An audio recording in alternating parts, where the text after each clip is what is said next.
Bismillahirrahmanirrahim. Assalamualaikum warahmatullahi wabarakatuh. Perkenalkan, nama saya Irwan Fadili, NPM 10119080. Hajatul insan ila rasul, kebutuhan manusia kepada rasul. Yang pertama, al-insan. Al-insan atau manusia adalah ciptaan Allah Subhanahu wa taala yang diberikan banyak kelebihan dan keutamaan dibandingkan dengan makhluk Allah lainnya. Di antaranya, kelebihan manusia adalah fitrah. Agama Allah yang dijadikannya kepada manusia sesuai dengan fitrahnya. Kata al-insan disebut dalam Al-Quran sebanyak 73 kali, yang disebut dalam 43 surat. Kata al-insan dapat menunjukkan pada proses kejadian manusia, baik proses penciptaan Adam maupun proses manusia yang bertahap secara dinamis dan sempurna dan dalam rahim. Kata al-insan tidak hanya merujuk pada dimensi mental, tetapi juga dimensi fisik. Manusia diberikan potensi akal untuk mengembangkan seluruh potensi yang dimiliki secara optimal, dengan tetap berpedoman kepada ajaran ilahi agar manusia bisa mewujudkan dirinya sebagai makhluk Allah yang mulia. Jika tidak demikian, manusia akan terjerumus pada kehinaan, bahkan lebih hina dari binatang sekalipun. Yang kedua, fitrah. Fitrah yang ada pada manusia dapat menilai baik buruk tingkah laku masyarakat ataupun dirinya. Kecenderungan yang baik senantiasa membawa manusia ke arah Islam seperti pengakuan kepada Allah sebagai pencipta. Perubahan fungsi dan peranan fitrah ini terjadi karena pengaruh lingkungan, termasuk pengaruh ibu, bapak, ataupun lingkungan sosial. Fitrah dapat dijadikan sebagai saksi bagi sebagian perbuatannya. Fitrah manusia sebagai dibekali oleh Allah Subhanahu wa taala dengan menilai-nilai yang dapat menilai suatu tingkah laku. Beberapa fitrah manusia adalah keinginan manusia untuk mengabdi kepada Khalik, mengakui keberadaan Allah Subhanahu wa taala sebagai Khalik, dan keinginan manusia untuk hidup teratur. Selanjutnya dalam fitrah yaitu wujudul Khalik. Kewujudan pencipta merupakan sesuatu yang tidak dapat diingkari.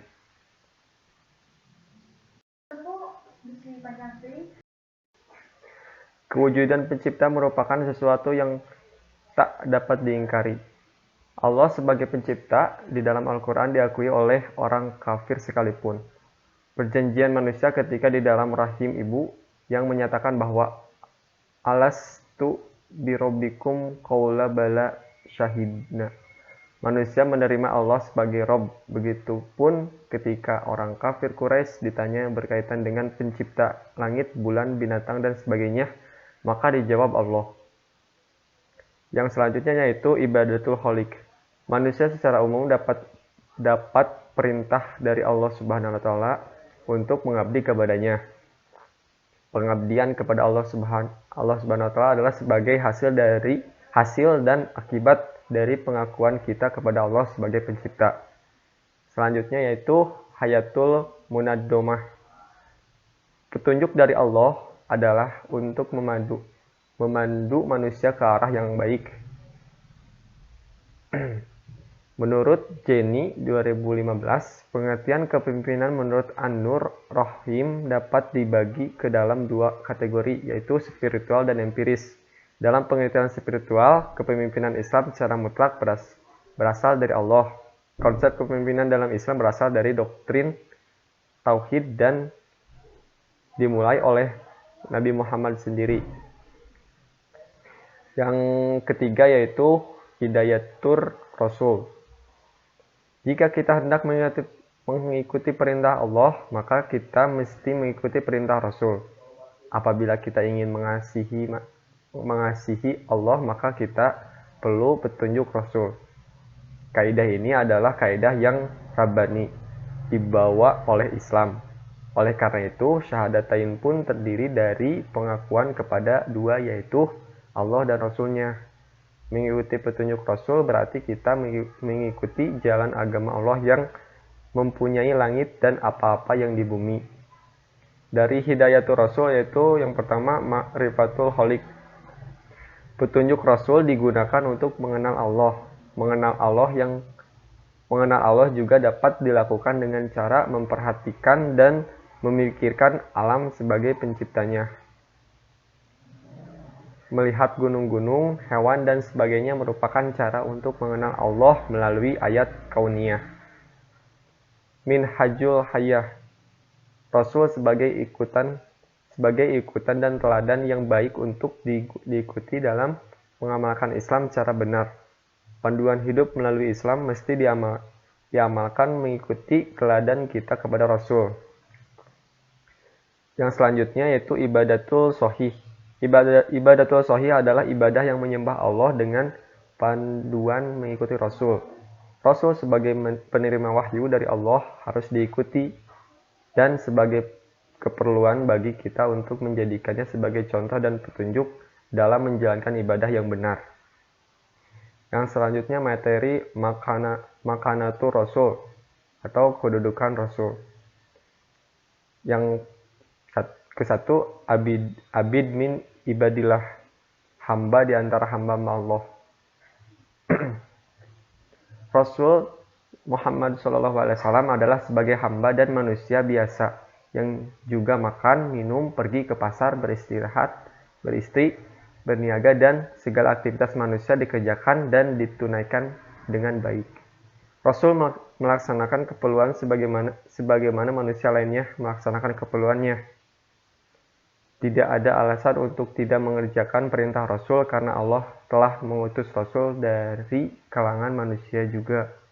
Allah berfirman dalam Al-Quran surat Al-Kahfi ayat 18, Al-Kahfi ayat 110. Yang pertama, insan, manusia. Rasul sebagai manusia digambarkan makan ke pasar dan sebagainya. Yang kedua, nasab atau keturunan. Rasul berasal dari kaum Quraisy. Bapaknya bernama Abdullah dan ibunya bernama Aminah. Beliau mempunyai keluarga dan keturunan yang jelas. Begitupun tentang sejarah kelahirannya dan asal-usulnya. Sejarah yang menjelaskan bagaimana Nabi dibesarkan sehingga menjadi Rasul yang juga banyak terdapat di berbagai buah sirah Nabi. Yang selanjutnya dalam fisik Nabi Muhammad SAW digambarkan banyak oleh hadis seperti rambutnya yang rapi dan selalu disikat disisir, badannya yang kuat, tinggi, sedang, dan sebagainya. Dari gambar fisik ini, Nabi adalah manusia yang juga sebagai manusia biasa lainnya. Sirah Nabawiyah, sejarah kenabian. Penggambaran Nabi sebagai hamba Allah terdapat di dalam Sirah Nabawiyah. Penggambaran ini dijadikan sebagai pengajaran, penerangan sesuatu dan juga dapat sebagai petunjuk bagi kita yang membacanya. Selanjutnya as-sunnah atau sunnah. Dari segi bahasa sunnah berarti jalan. Maksud sunnah Nabi adalah segala sesuatu yang disebut dan diamalkan. Sunnah Nabi bernilai syar'i dan perlu untuk mengikutinya. Sunnah yang demikian dijadikan sebagai teladan dan ikutan. Sesuatu di luar itu boleh dilaksanakan, boleh juga tidak. Ia merupakan sesuatu yang tidak wajib, seperti Nabi biasa menunggang unta, memakai pakaian budaya Arab, perang dan dengan pedagang dan sebagainya. Yang selanjutnya yaitu fiqhul ahkam, fikih hukum. Bagi muslim dalam menjalankan hidup dan dakwah tentunya menghadapi banyak rintangan. Selain dari bagaimana harus menjalankan hidup ini dengan sempurna, peranan hukum atau aturan sebagai panduan membawa kita ke arah yang sempurna sangatlah diperlukan. Rasul dijadikan sebagai tempat ketaatan dan tauladan, dan juga sebagai rujukan hukum fiqh ahkam yang digunakan sebagai dalil juga memerlukan panduan sunnah. Allah berfirman dalam surat An-Nisa ayat 64-65. Yang ketiga, Rasul minal mursalin, Rasul di antara Rasul-Rasul. Muhammad SAW selain sebagai hamba biasa, juga sebagai rasul yang mempunyai keutamaan dari ciri-ciri kerasulan. Muhammad seperti rasul lainnya juga mempunyai mukjizat dan tugas-tugas mulia. Walaupun bagaimanapun, rasul juga seperti manusia yang akan meninggal pada saatnya, yang tertulis dalam surat Al-Imran ayat 144. Yang pertama, tabligh risalah, menyampaikan risalah. Peranan rasul yang utama adalah menyampaikan risalah Tuhan, karena inilah yang membedakannya dengan manusia biasa. Rasul membawa manusia untuk mengabdi kepada ilah yang satu, yaitu Allah Subhanahu wa Ta'ala, menyampaikan misi Islam dan memberikan contoh adalah aktivitas utama para rasul. Allah berfirman dalam Al-Quran surat Al-Jin ayat 28 dan surat Al-Hajjab ayat 39. Yang selanjutnya, ad-daul amanah, menaikkan amanah. Rasul telah menaikkan amanahnya sebagai rasul, yaitu menyampaikan risalah kepada manusia. Menunaikan amanah dan tugas menyampaikan misi ini merupakan peranan rasul. Bukti bahwa rasul telah menunaikan amanah ini adalah pengikut-pengikutnya yang setia dan menyebarkan dakwah kepada manusia. Allah berfirman dalam Al-Quran surat Al-Maidah ayat 67. Yang ketiga, yaitu imanatul umat, pemimpin umat. Nabi Muhammad SAW sebagai rasul juga sebagai imam yang bertanggung jawab atas umatnya. Pada hari kiamat, Nabi berperan sebagai umat. Hal ini menunjukkan bahwa Nabi juga bertanggung jawab terhadap apa-apa yang sudah disampaikan kepada umatnya. Ketika di hari perhitungan, di hari kiamat, Nabi mempertanggungjawabkan umatnya. Allah Subhanahu wa Ta'ala berfirman dalam Al-Quran surat An-Nisa ayat 41 dan surat Al-Isra ayat 71. Yang terakhir yaitu dakwah nabawiyah, dakwah kenabian. Al-Quran dan juga sirah banyak menjelaskan dakwah Nabi. Dari kedua ini muncul fik dakwah, yaitu sesuai dengan realitas, tuntutan, keadaan, dan respon setempat. Misalnya Allah menceritakan perjalanan hijrah Nabi bersama Abu Bakar yang berada di Gua Sur. Didapati banyak ular dan berbagai hewan yang berbahaya. Kemudian Nabi berkata, "Jangan takut, sesungguhnya Allah bersama kami." Allah yang menggambarkan dakwah ini menjadi fik dakwah bagi para dai saat ini, khususnya untuk memotivasi kita agar senantiasa berdakwah walaupun menghadapi banyak halangan dan rintangan. Allah Subhanahu wa Ta'ala berfirman dalam Al-Quran surat At-Taubah ayat 41. Yang selanjutnya, wajhifatur rasul, tugas Rasul. Tugas Rasul dapat dibagi menjadi dua, yaitu menyampaikan risalah dan menegakkan dinullah. Tugas Rasul diantaranya adalah menjelaskan cara pengabdian kepada Allah, menjelaskan Islam sebagai panduan hidup. Beberapa aktivitas untuk menegakkan din Allah ini dapat menegakkan khalifah, membangun rizal, minhajud dakwah, merealisasikan risalah. Yang pertama yaitu hamilul risaltid dakwah, mengemban risalah dakwah.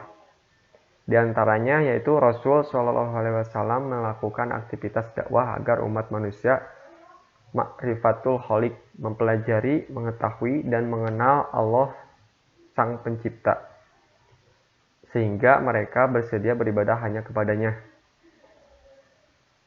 2.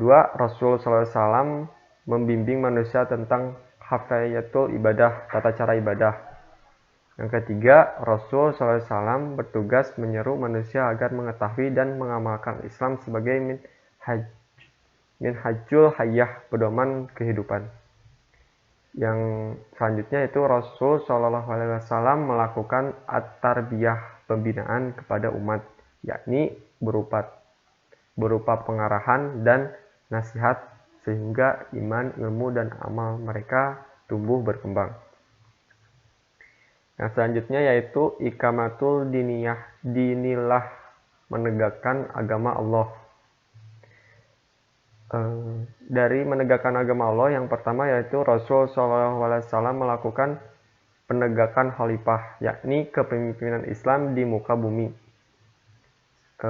Selanjutnya yaitu dalam rangka iqamatul dinilah, Rasul SAW melakukan pembinaan kader atau binarul rijal yang menjadi kekuatan inti, sehingga estafeta dan roda dakwah dapat terus berputar.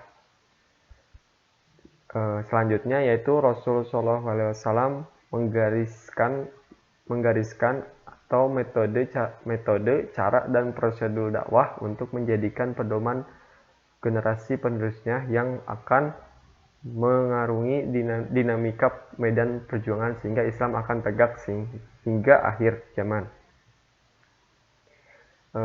Selanjutnya itu materi wijabuna nahwar Rasul, kewajiban terhadap Rasul. Keyakinan bahwa Muhammad adalah Rasul, utusan Allah, mengandung makna sebagai berikut. Pertama, membenarkan apa-apa yang disampaikan olehnya. Salah satu ciri ketakwaan seorang muslim adalah senantiasa membenarkan apa yang dibawa oleh Nabi Muhammad SAW. Salah satu contoh teladan bagi kita dalam hal ini adalah Abu Bakar As-Siddiq. Kedua, mentaati apa yang beliau perintahkan. Inilah konsekuensi yang harus dijalani bagi mereka yang mengaku beriman kepada Rasul SAW. Yang ketiga, menjauhi apa yang dilarang olehnya. Yang keempat, kita tidak beribadah kepada Allah kecuali dengan apa yang diisyaratkan atau dicontohkan oleh beliau. Yang kelima yaitu mencintai orang-orang yang mencintainya. Orang-orang yang benar mencintai Nabi pastilah orang yang beriman. Oleh karena itu, sebagai sesama hamba beriman, sebagai sesama pencipta Nabi, kita harus saling mencintai dan menyayanginya. Yang selanjutnya yaitu menghidupkan sunnahnya. Yang ketujuh, memperbanyak bersalawat kepadanya. Yang kedelapan, mengikuti manhajnya. Yang kesembilan, dan yang terakhir yaitu mewarisi risalahnya. Demikian rangkuman video dari saya. Terima kasih. Assalamualaikum warahmatullahi wabarakatuh.